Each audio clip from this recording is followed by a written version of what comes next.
there, I am Presley, and today I will be giving my overall thoughts on episode 29 of the Bleach 1000-Year Blood War arc. Now this episode covers about roughly half of chapter 615, give or take, to 617, with the very beginning of 618 in there as well.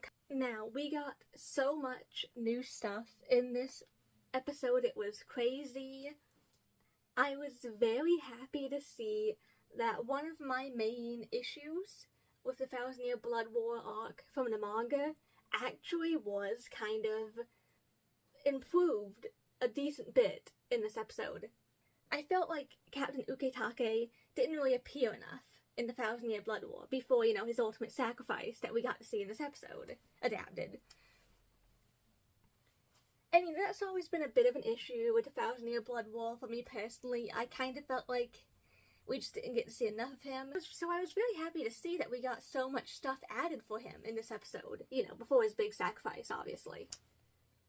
I feel like it added something that it definitely needed, We got to fully see his parents. We didn't get a good look at them in the manga. So this was very nice to see. We got to fully see them.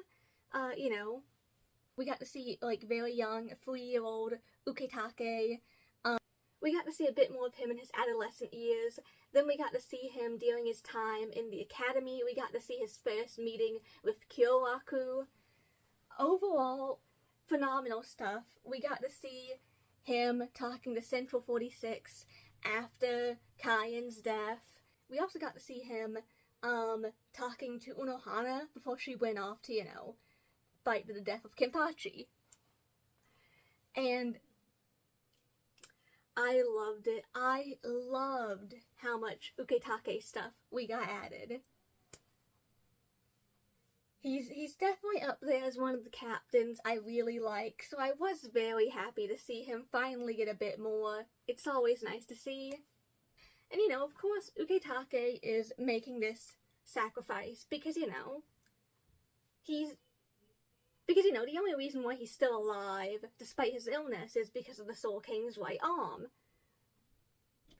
And, basically, with Ukitake sacrificing his life, he's using that power to kind of stabilize the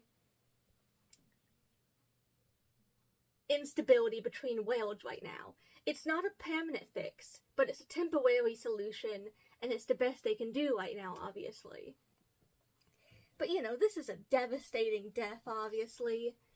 It was devastating in the manga, too, but I feel like adding all that extra stuff with his backstory in this episode really helped to make it hit even harder in the adaptation, in my opinion. We got to see more of Ichigo and his friends going back and forth with Yhwach, a bit more of a fight. We get to see Orihime try and save the Soul King, but her powers don't work.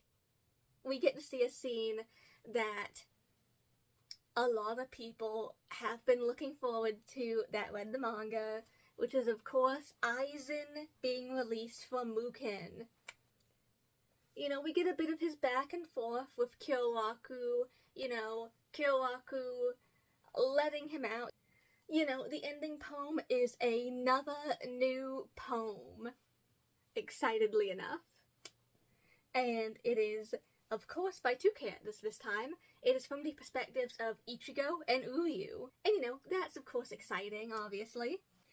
But overall, the amount of new stuff we got in this episode was just phenomenal.